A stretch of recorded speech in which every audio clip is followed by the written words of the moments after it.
L'avenir d'Ascométal se jouera sans doute demain au tribunal de commerce de Nanterre, à moins d'un report de la décision. Et aujourd'hui, on ne peut pas dire que l'implantation d'Ascométal dans notre région, à Fos-sur-Mer, soit en pointe dans ce dossier-là.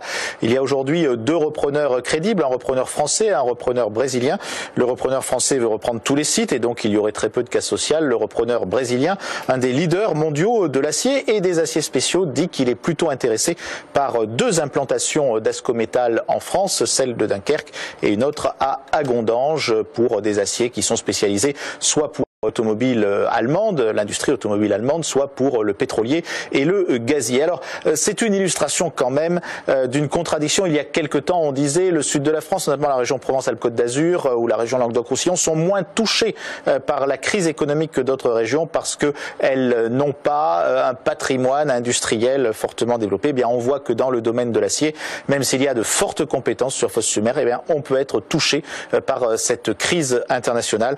Et même si on est très pointu sur certains aciers spéciaux, eh bien on peut ne pas être dans le marché tel que le voient les repreneurs éventuels d'une entreprise. Rappelons que derrière le projet français, qui a aujourd'hui l'aval, si l'on peut dire, des syndicats d'Ascométal, il y a quand même aussi beaucoup d'interrogations parce que ce projet est financé par des fonds et que c'est un fonds, le fonds Apollo, qui a mis Ascométal dans la situation où se trouve aujourd'hui cette entreprise.